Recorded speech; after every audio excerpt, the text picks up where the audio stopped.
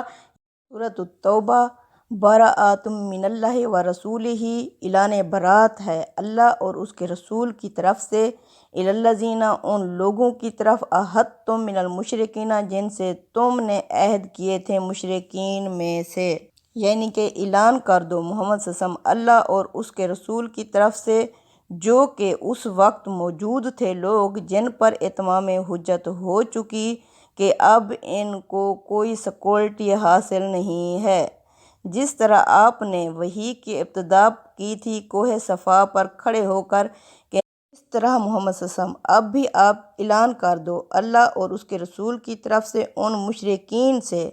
کہ اللہ بری و ذمہ ہو گیا ہے، اللہ کا کوئی واسطہ اور تعلق ہی نہیں ہے، اور نہ ہی اللہ کے رسول کا ان لوگوں سے جن سے آپ نے معاہدے کیے تھے مشرکین میں سے۔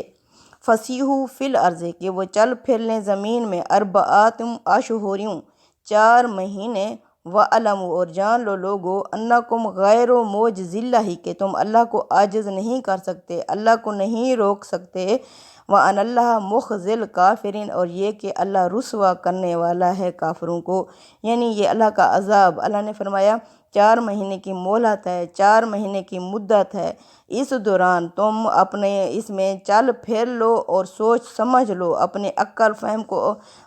استعمال کرو اور جان لو کہ تم اللہ کو روک نہیں سکتے، عاجز نہیں کر سکتے، اور یہ کہ اللہ تمہیں رسوا کر کے دے گا، کیونکہ تم نے وقت کے رسول کو جان بوجھ کر جھٹلایا، ان کا انکار کیا، اس لیے اب تمہارا جینے کا کوئی حق ہی نہیں ہے۔ وَآذَنٌ مِّنَ اللَّهِ وَرَسُولِهِ، اور یہ کہ اعلان کر دو اللہ کی طرف سے اور اس کے رسول کی طرف سے، إِلَى النَّاسِ، لوگوں کی طرف، یوم الحج الأکبر، یوم حج اکبر یعنی حج والے دن، ان اللہ بریء من المشرکین، اور یہ کہ اللہ بری و ذمہ ہے، اللہ کا کوئی واسطہ اور تعلق ہی نہیں ہے ان مشرکین سے، ورسولہ، اور نہ ہی اس کے رسول کا۔ یعنی یوم حج اکبر کیا ہے؟ یہ حج کو کہا جاتا ہے، اور حج اصغر عمرے کو کہا جاتا ہے۔ اب چونکہ اللہ تعالیٰ نے پہلے 4 مہینے دیے، اس کے بعد اللہ نے یعنی اس وقت مکہ فتح نہیں ہوا تھا، اب چونکہ مکہ فتح ہو چکا ہے، اب 8 ذی الحج کو اللہ تعالیٰ نے فرمایا کہ اب ان کے اعلان کر دو کہ اس طرح، یعنی اس وقت میڈیا تو نہیں تھا، اب خبر پہنچانے کے لیے اس وقت جب حج پر تمام عرب کے ارد گرد کے لوگ جمع ہوتے تھے، تو پھر اللہ نے فرمایا اب ان کے اندر اعلان کر دو کہ اللہ تعالیٰ یعنی مشرکین سے بری و ذمہ ہے، اللہ کا کوئی واسطہ اور تعلق ہی نہیں ہے، نہ اللہ کے رسول کا۔ فَإِن تُبْتُمْ، ہاں اگر تم مشرک کو توبہ کر لو، فَهُوَ خَيْرٌ لَكُمْ، اس میں تمہارے لیے بہتری ہے، وَإِن تَوَلَّيْتُمْ، اور اگر تم پھر گئے، فَاعْلَمُوا، تو بس جان لو، انکم غیر معجز اللہ، کہ تم اللہ کو عاجز نہیں کر سکتے، اللہ کو نہیں روک سکتے، وبشر الذین، اور خوشخبری دے دو ان لوگوں کو، کافروا، جو کافر ہیں، بعذاب علیم، دردناک عذاب کی۔ اب اللہ نے فرمایا کہ اس میں خوشخبری دے دو، یعنی خوشخبری کس صورت میں کیونکہ اللہ کے رسول صلی اللہ علیہ وسلم تو تمہارے لیے باعث رحمت بن کر آئے تھے، باعث مبارک بن کر آئے تھے، لیکن تم نے چونکہ ان کی تعلیمات سے اور ان پر ایمان لانے سے منہ پھیرا، اس لیے اب اللہ تنزیہ کہہ رہے ہیں کہ تمہارے لیے جو خوشخبری کے طور پر آئے تھے ان کو تو تم نے نہیں مانا، اب پھر جہنم کی خوشخبری سن لو کہ یہ کہ تمہارے لیے آگے دردناک عذاب ہوگا۔ اِلَّا الَّذِينَ عَاهَدتُّمْ، سوائے ان لوگوں کے جن سے آپ صلی اللہ علیہ وسلم نے وعدے کیے، من المشرکین، مشرکین میں سے، ثم لم ينقصوکم شیء، لیکن پھر انہوں نے کچھ نہیں توڑا اپنے ان وعدوں کو، ولم یظاہروا علیکم، اور نہ ہی انہوں نے مدد کی تمہارے لیے یعنی تمہارے مقابلے میں کسی کی، عہدن کسی کی، فَأَتِمُّوا إِلَیہم، پس پورا کرو ان کا، عہدہم وعدہ، الی مدتہم ان کی مدت تک، ان اللہ یحب المتقین، بے شک اللہ پسند کرتا ہے متقین کو۔ اب اللہ فرما رہے ہیں یعنی اتنے نازک موڑ پر بھی اللہ فرماتے ہیں کہ جن سے تمہارے وعدے ہیں پڑے ابھی، اور جنہوں نے ابھی وعدے کی خلاف ورزی نہیں کی، جنہوں نے وعدوں کو نہیں توڑا، معاہدوں کو، تو یہ خاص طور پر صلح حدیبیہ کا جو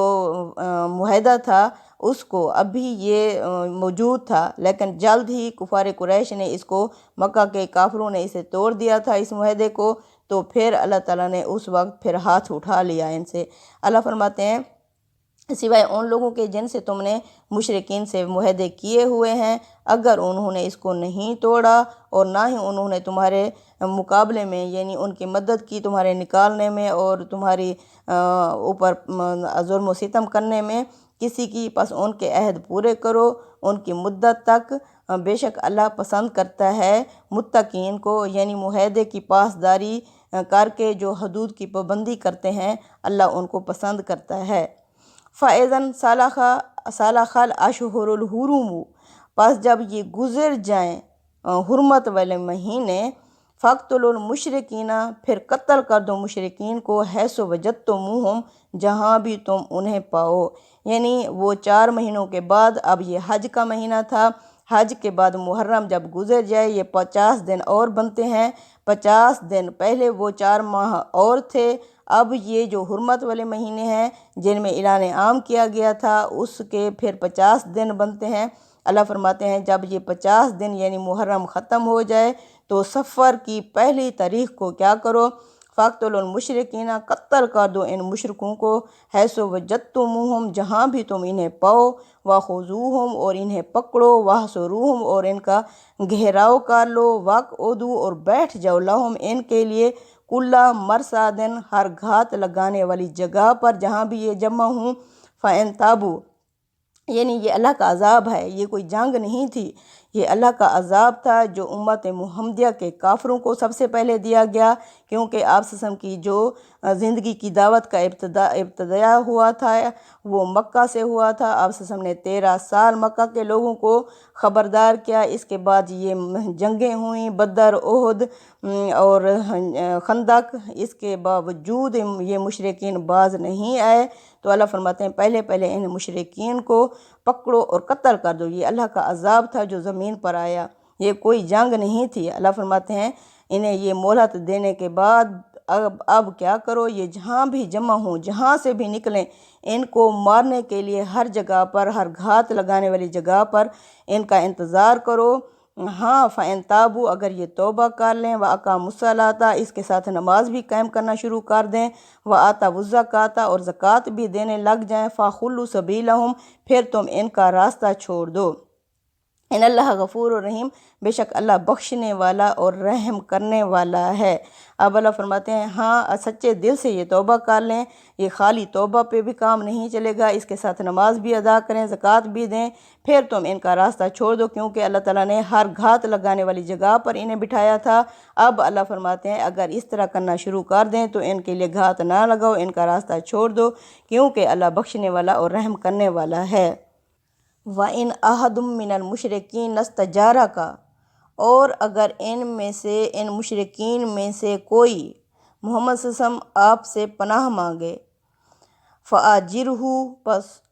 اسے پناہ دے دو، حَتَّى يَسْمَعَ كَلَامَ اللَّهِ، یہاں تک کہ وہ پھر سن لے اللہ کا کلام، ثم ابلغہ ممانہ، پھر اسے پہنچا دو امن والی جگہ پر امن کے ساتھ۔ ذالک بانہم قوم لا یعلمون، اس وجہ سے کیونکہ یہ ایسی قوم ہے جو علم ہی نہیں رکھتی، جانتی ہی نہیں ہے۔ یعنی اللہ فرماتے ہیں اگر کوئی مشرک کہے کہ میں ابھی اللہ کا کلام سننا اور سمجھنا چاہتا ہوں، سننے اور سمجھنے کے لیے تیار ہو جائے تو پھر اسے اپنے پاس رکھو، اسے اللہ کا کلام سناؤ، پھر اگر وہ کلام سننے کے بعد تھوڑا آمادہ ہو یا نہ ہو تو کیا کرو، اسے کچھ دیر ایسے چھوڑ دو تاکہ وہ ٹھنڈے دل سے